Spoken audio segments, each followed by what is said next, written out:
we're kind of nearing the end of our series on Proverbs as we, let's kind of look at the wisdom literature here in the Bible. Currently, the plan is to have 2 or maybe 3 more lessons today and tomorrow, next week, and maybe another one, depending on how brave I'm feeling. And the next couple messages today and next time, well, they're all kind of connected, but these are especially connected. There's a subject matter that we're dealing with here that's pretty important. So there's more than I want to say this morning to talk about, so we're going to talk about that again next week. Now, according to the first few chapters of the book of Proverbs, the purpose of Proverbs is to be kind of an instruction manual.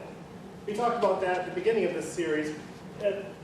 You have these first 9 chapters of the book of Proverbs, and you have a number of different speeches there from a father to a son, where the father's there, he's sharing all this wisdom that he wants to pass along to his son, and it's wisdom they received from his father.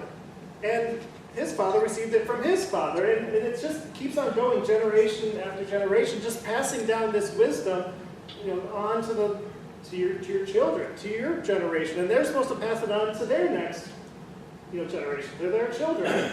The father's teaching the son the things that he wants his son to know. I mean, important things, really, really important things. It's, he's teaching him how to be successful. He's teaching him how to successfully navigate life so that he doesn't find himself in trouble. Now, and according to these opening chapters of Proverbs, one of the things the father wants his son to really know, he stresses it over and over again, is that the son, he sets him down, he looks him straight in the face, and he says, you can get in a lot of trouble in all kinds of different ways. He wants his son to know that, including falling into the trouble of sexual immorality. And one of the things that we want to notice as we read through Proverbs is that, and especially in these early chapters of Proverbs, the father spends a lot of time talking to his son about women. Especially the need for him to make wise decisions about the kind of woman or women that he chooses to spend some time with. Part of that was theological instruction. We talked about that. Remember, the father tells his son, he says, go home with Lady Wisdom. Stay away from that girl of folly. Sit at Lady Wisdom's table. Eat her food. He says her food will make you wise. Don't sit at the table of folly. That her seductive food, it won't just make you sick. It can kill you. So the father says, stay away from Miss Folly. Go home with Lady Wisdom. And the father gives theological instruction in that way, but a lot of what the father says is also very practical instruction. Where he's telling his son, here's what you need to know. You really need to steer clear of sexual immorality. And we're going to read some passages this morning. And if you've been doing as we instructed, the idea that we would read 1 chapter of Proverbs a day, if you've been reading along through Proverbs as we were hoping you would, you will probably have noticed already there are some passages in Proverbs that are quite graphic. Okay, some of the chapters are not ones that, if you were to get your family together and just bring the Bible out and you start reading, it's like, tonight we're going to read through a chapter of Proverbs, like the preacher guy said we should do.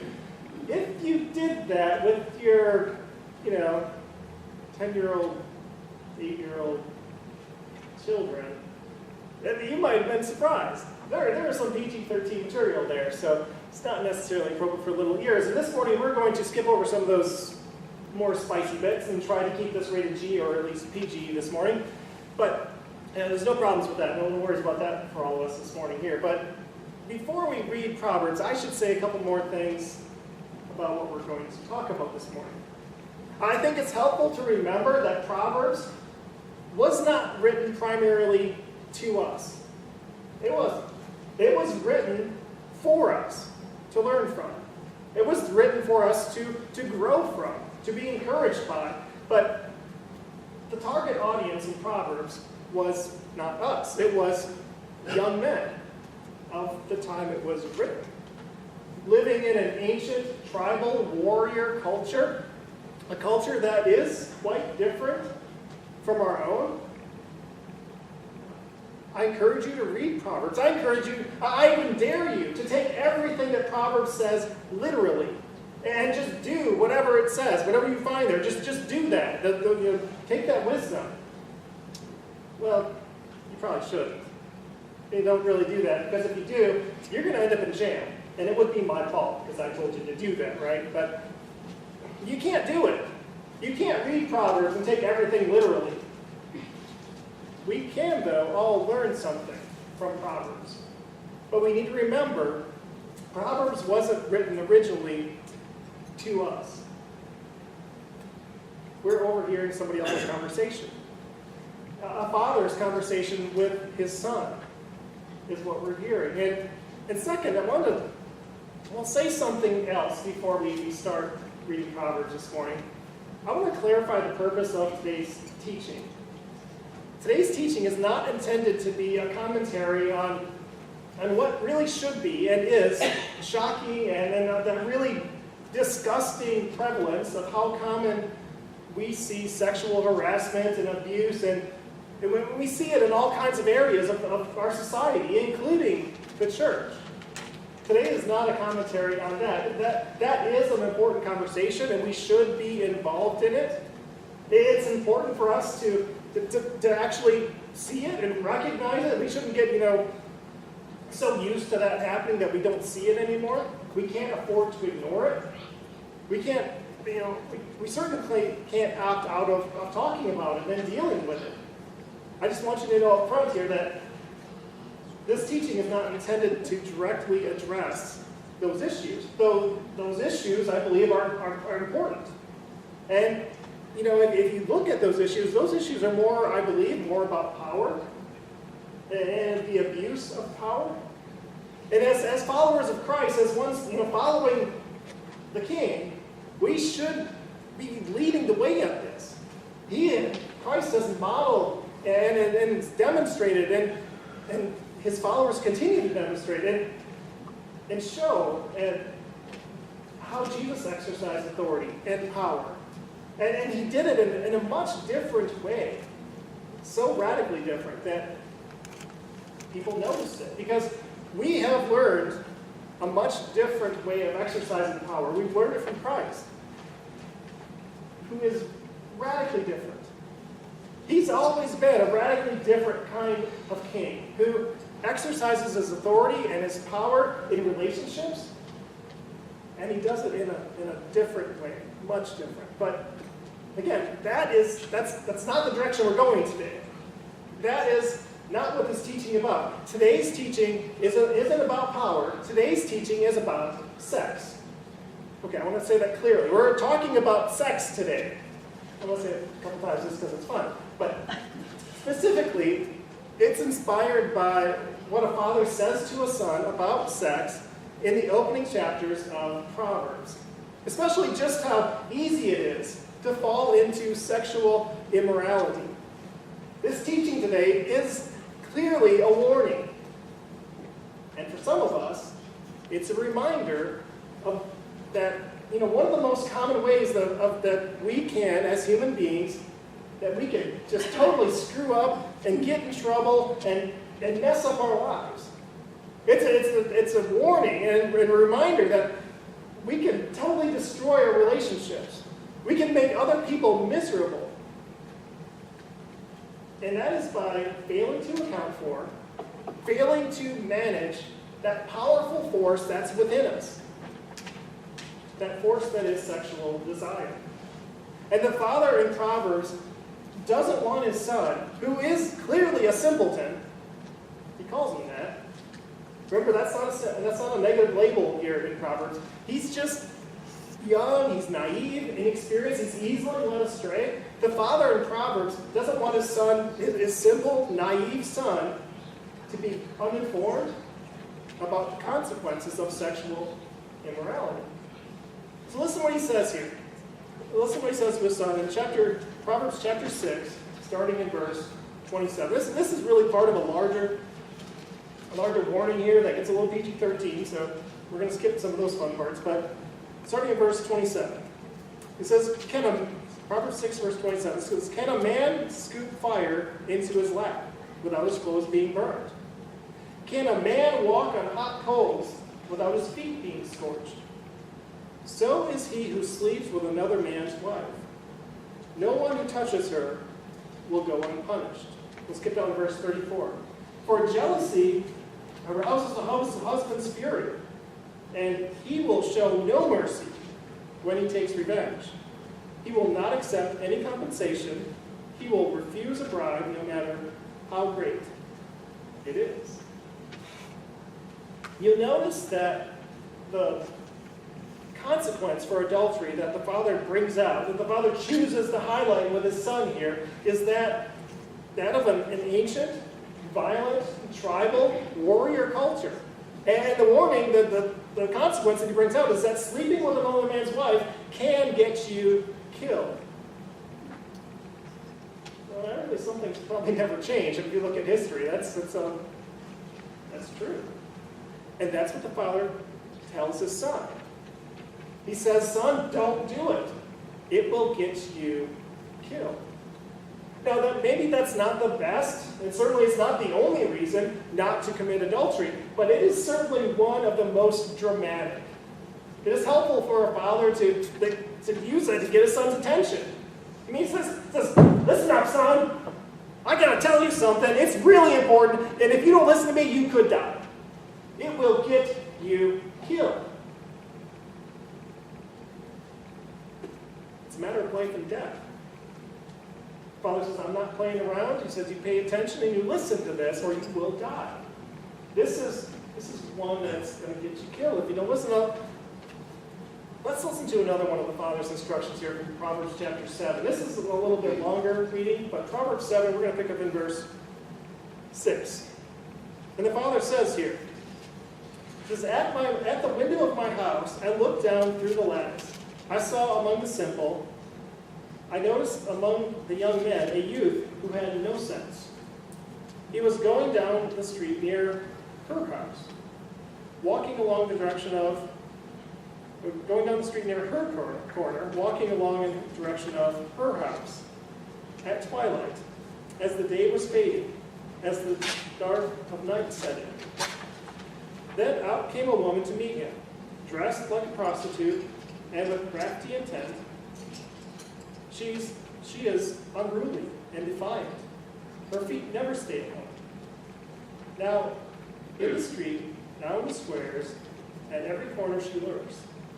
She took hold of him and kissed him, and with a brazen face she said, "Today I have fulfilled my vows.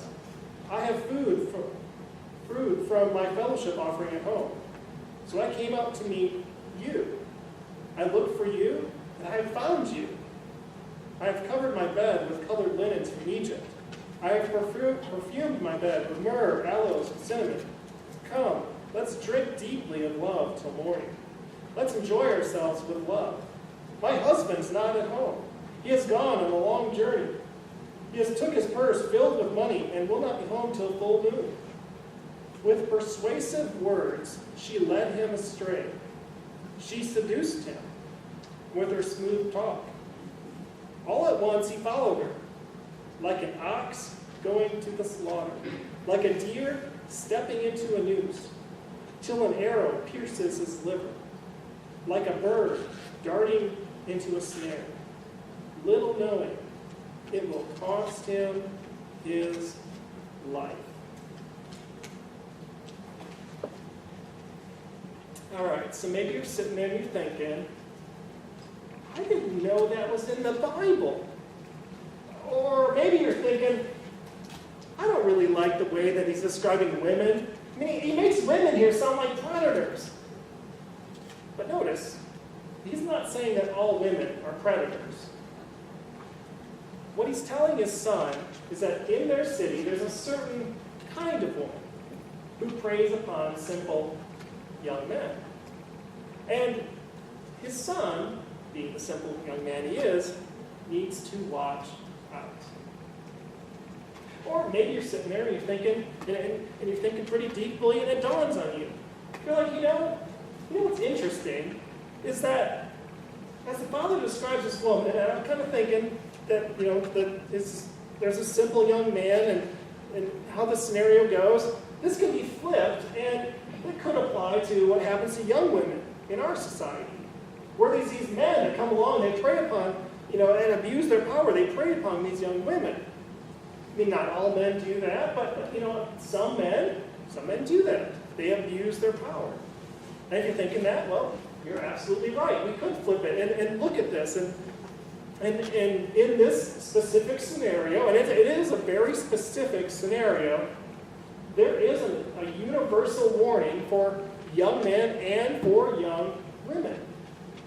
Young men, you need to watch out for cougars. I mean, they keep coming up in these sermons. I don't know what's up, but they're out there. And young women, you need to watch out for wolves. Again, they're out there. And you need to be careful. You need to pay attention. And of course, it's not just a warning for young men and a warning for young women. We all need to be reminded of what's at stake every day when we go to work. Or every day when we leave, well, not every day for a business trip, but every day when we walk into a gym. Or every day when we come home and we turn on the computer or we go to the TV and we sit down and we kill some time by staring into the screen of a smart device. We all need to be reminded of what's really at stake here every day.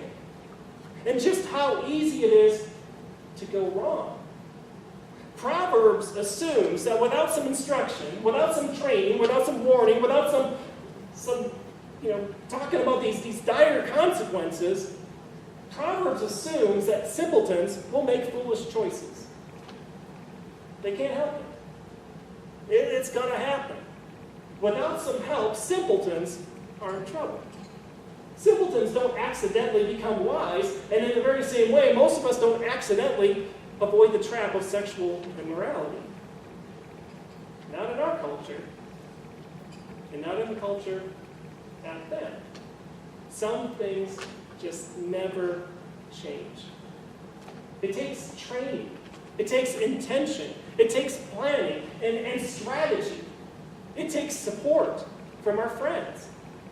And the advice of the Father that He gives His Son in Proverbs for avoiding and staying away from sexual immorality and protecting himself and to keep from falling, it can be summarized in a very simple phrase that I hope you remember. And if you don't remember, write it down and memorize this. It's something called situational prevention. They're both pretty big words, I get that, but the Father teaches the Son situational prevention. I'd like you to say this morning, with your mouths, out loud, situational prevention. Ready? Situational prevention. Very good. You're paying attention. This is, I'm pretty sure you were going to be. So here's what it means. It's described in Proverbs chapter 22 and verse 3. It says, a prudent person foresees danger and takes precautions. The simpleton goes blindly on and suffers the consequences. I mean, that really is a great definition of what wisdom looks like in everyday life.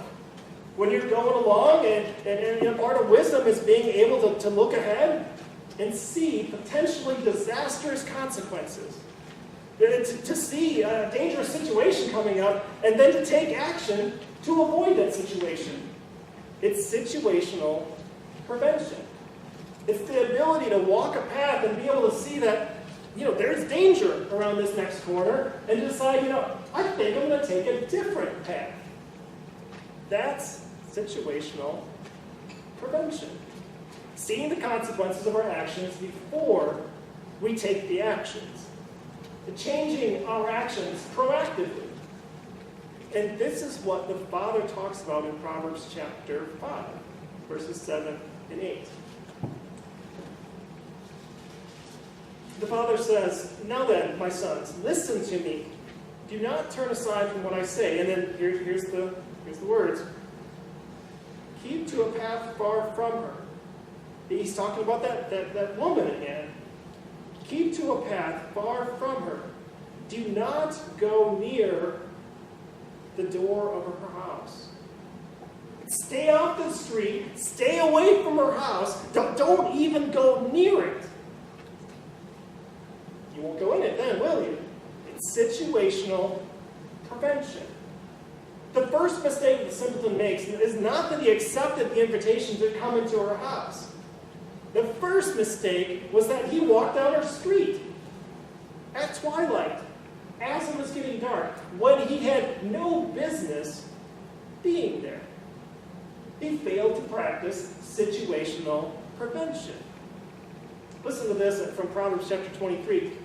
This proverb is about sexual immorality, but it applies, I believe, just as well. So beginning in verse 1, Proverbs chapter 23 says, When you sit to dine with a ruler, note well what's before you.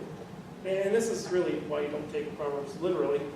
Note well what's before you, and put a knife to your throat if you're given to gluttony. Do not crave his delicacies, for that food is deceptive. What Proverbs is teaching is that, if you're a sucker for fancy food, then don't put yourself in a situation where you could be manipulated, or you could be led astray somehow, or be taken advantage of by a person of power who would invite you to dinner. They'd invite you to a dinner party just to seduce you, just to grab you and pull you into their web, or his web or her web, or it's just saying don't go. Don't be in a situation. Don't let that food seduce you.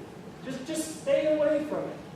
If you're given to gluttony, there are some tables that you should not sit at. There are some all-you-can-eat buffets you should not go to.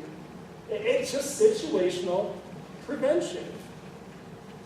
And there are some streets that young men should not walk down. And there are some invitations that young women should not accept. And there are some channels that should not be part of our cable packages. And there are some apps that we should not download on our phones.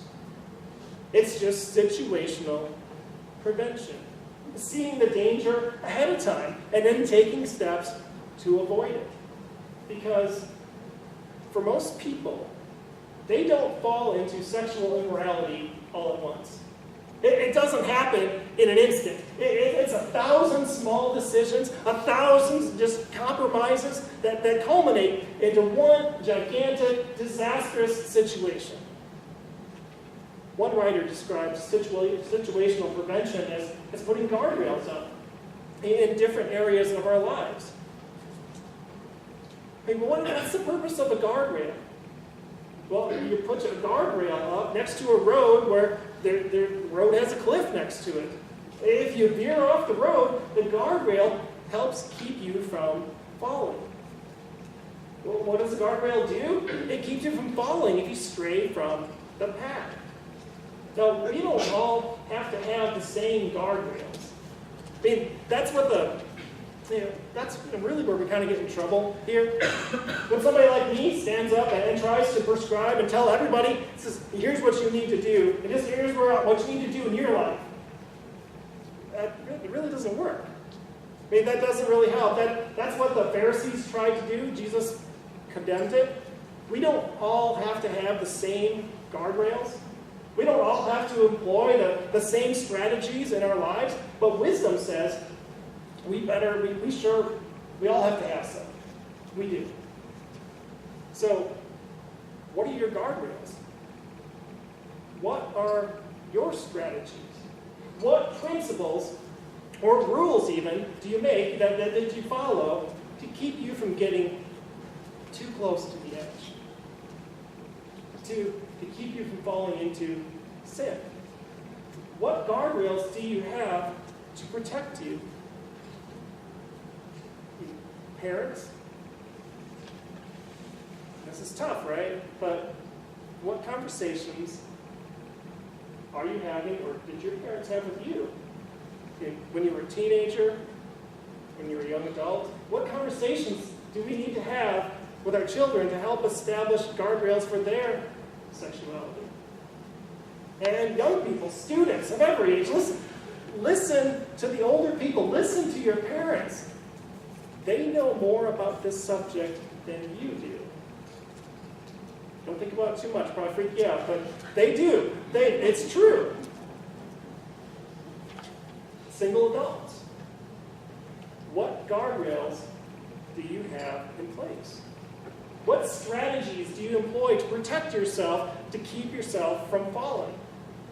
Are there some clubs, some parties that you just refuse to walk into?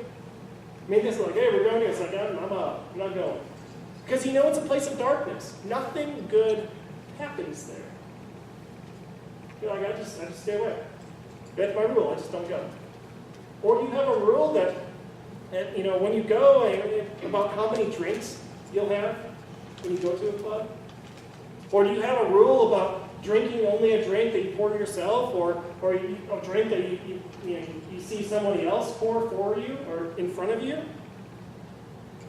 And you're thinking, Jason, are you encouraging people to drink when they go to these parties? And I'm like, absolutely not. My encouragement this morning, and make sure you hear this clearly, my encouragement is stay away from parties, stay away from clubs where you have to have drinking rules to protect yourself. Nothing good can happen in that kind of environment. Your buddy nudges you and says next to you, says, man, that's a mission field. Look at all the lost people. And Christian, it's a minefield. Proverbs says stay away. It's situational prevention. Okay, married couples. Do you have any agreed upon guardrails that you've put in place to protect your relationship with your spouse? Now, I emphasize here, mutually agreed upon. One of my guardrails, it just kind of rolls around in my head all the time, is that I'm not going to do anything or put myself in a situation that makes Margaret uncomfortable. I don't get to decide what my guardrails are all by myself. If it makes her uncomfortable, that's my new guardrail. I don't do that. Just let me know. Communication. But we're in this together. We don't get to decide our guardrails alone. We're together. And I'm not going to do anything that makes her uncomfortable. Years ago, there was an article written about David Robinson, who at the time was one of the best NBA players playing. And this article was a profile of Robinson talking about how he was able to maintain his integrity during a long NBA season while he's on the road a lot of the time. And he was a married man. He was a committed Christian. And he really worked really hard. And he was strategic about maintaining his integrity in all kinds of areas while he was traveling, while he was away from his wife. And there's a quote in this article. Robinson said in the article, and he was talking about a situation where somebody might come up to him and would be flirting with him while he was on the road, and he says, I made a rule when I got married. I decided that if anyone's feelings were going to be hurt, they're not going to be my wife's. If I think someone's acting inappropriately, I tell them so. It may sound harsh, but that's the way it is. My wife is not going to be the one to suffer. And that sentiment, it's one of the biggest reasons I think that one of my guardrails is I'm not going to put myself in a situation that makes Margaret uncomfortable. And neither will she with me. And it's not because we don't trust each other. I mean, that's not at all. It's because we've seen, and I'm sure you've seen, many of your friends, people you grew up with, people you go to school with, people you went to college with, friends you've gone to church with. You probably know church leaders who were either naive about this, or they thought they were so arrogant, or, maybe they thought they were so spiritual. They were too progressive to fall. Didn't think it would happen to them. But it did. And the numbers continue to climb. It's just, what are your guardrails? What principles and what rules do you have into place to protect you from falling? Sometimes, despite our best efforts and our best intentions, we still find ourselves in situations where it's just one decision. We're just one action, just one invitation. We're just one step away from utter disaster. And even in that situation, it's through no fault of our own. It's just circumstantial. And there's a story about a young man who found himself in that situation. He was in a situation just like that in the book of Genesis. The guy's name was Joseph. You either know him from the Bible or maybe you know him from the Broadway musical. He is the favorite son of the father who has 11 other sons. And one day, this favored son, he's just doing his thing. And the brothers, they're tired of it. They're just tired of their father playing favorites. And so they capture Joseph and they sell him into slavery. And he winds up in Egypt working as a slave in a household of a man, an Egyptian official named Potiphar. And the Lord is with Joseph while he's in Egypt. And the Lord makes him flourish there. Joseph does wonderfully. And because Joseph flourishes, Potiphar flourishes. And soon, Joseph is in charge of everything in Potiphar's house. And we pick up the story there in Genesis chapter 39. Now, it says, Now Joseph was well built and handsome. And after a while, his master's wife took notice of Joseph and said, "Come to bed with me." But he refused. "With me in charge," he told her, "my master does not concern himself with anything in his house. Everything he owns he has entrusted to my care. No one is greater in this house than I am. My master has withheld nothing from me except you, because you are his wife. How then can I do such a wicked thing and sin against God?" And though she spoke to Joseph day and night, he refused to go to bed with her, or even be with her. One day, he went into the house to attend to his duties, and none of the household servants was inside. She caught him by his cloak and said, "Come to bed with me." But he left his cloak in her hand and ran out of the house. I believe the Apostle Paul was thinking about this story when he writes in one of his letters in 1 Corinthians chapter 6. He says, "Flee sexual immorality."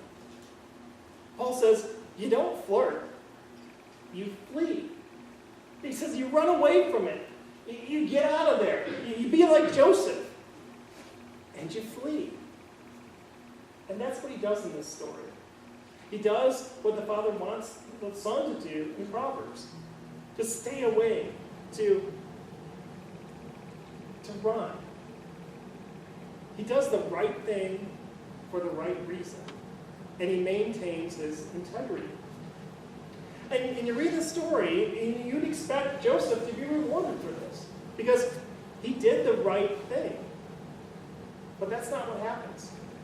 Instead, Potiphar's wife accuses him of trying to sexually assault her, and Potiphar has him thrown into prison. And sometimes doing the right thing for the right reason, it comes at a huge price. Fleeing sexual immorality, it can cost you relationships. Your girlfriend may break up with you. Your friends may make fun of you. It may cost you your job or a career opportunity because you refuse to remain silent or you refuse to overlook your boss's behavior.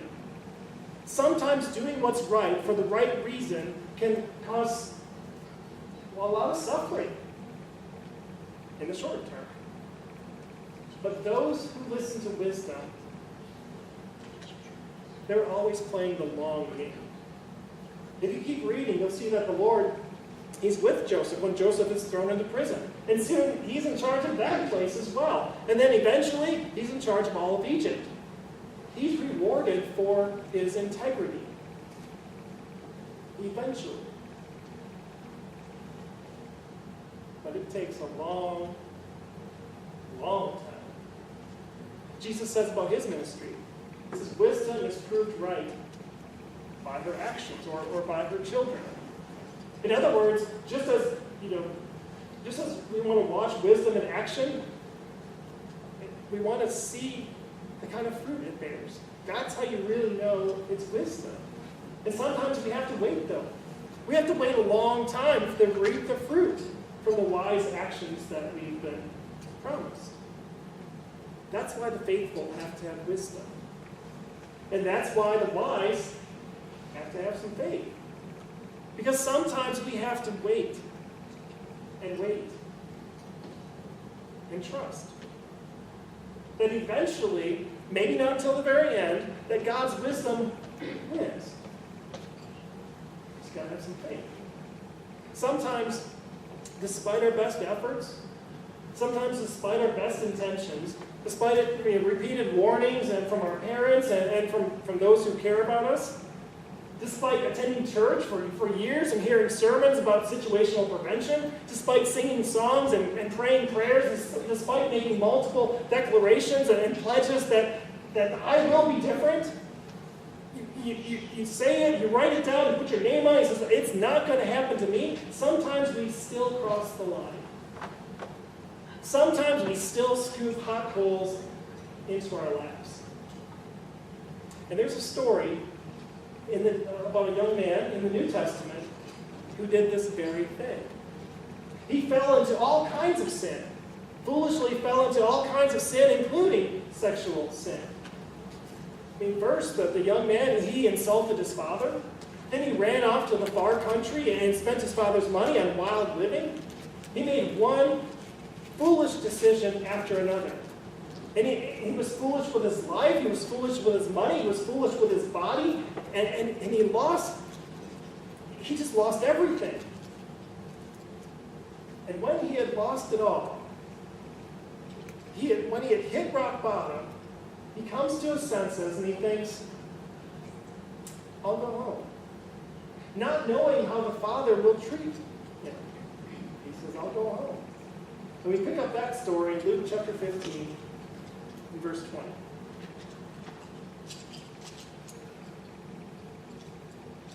It says, so he got up and went to his father. But while he was still a long way off, his father saw him and was filled with compassion for him. He ran to his son, threw his arms around him, and kissed him. The son said to him, Father, I have sinned against heaven and against you. I am no longer worthy to be called your son.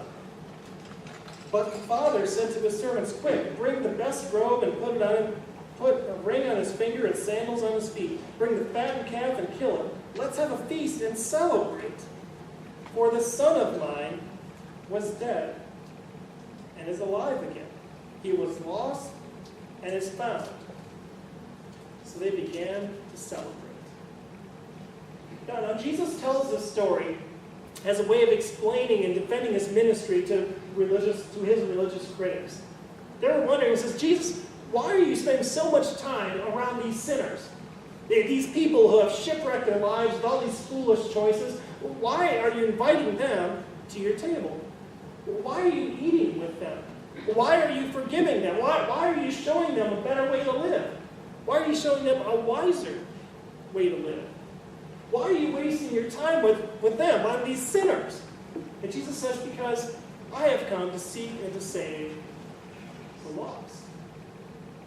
The voice of wisdom in Proverbs says, don't go down that path. Don't go down that path. It's going to ruin your life. The voice of Christ, God's living wisdom, says to those who have gone down that path, who have foolishly gone there, he says it's not too late. Jesus says you can still come home. Because God's wisdom is always playing the long game. Even when we make foolish choices and we fall into all kinds of sin. So the call this morning is, and I pray that we can all hear and listen to God's wisdom. It's a voice that says, stay away from that path. Don't go down that street. Stay away from the path of folly. Don't accept that invitation.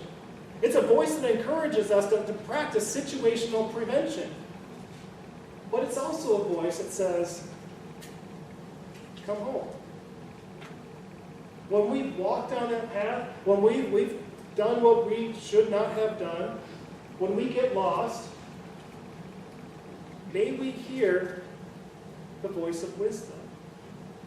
May we hear the voice of Christ, Christ, the one who shows us a better way to live. He shows us a wiser way to live, but he also reveals to us a God who loves us more than we love ourselves.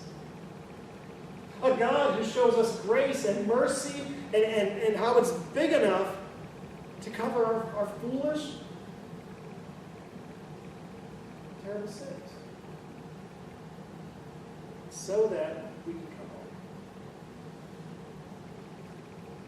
He invites us to come home, to start over, and to do it today. To come home. Accept His salvation and forgiveness. Let's do that as we stand and sing.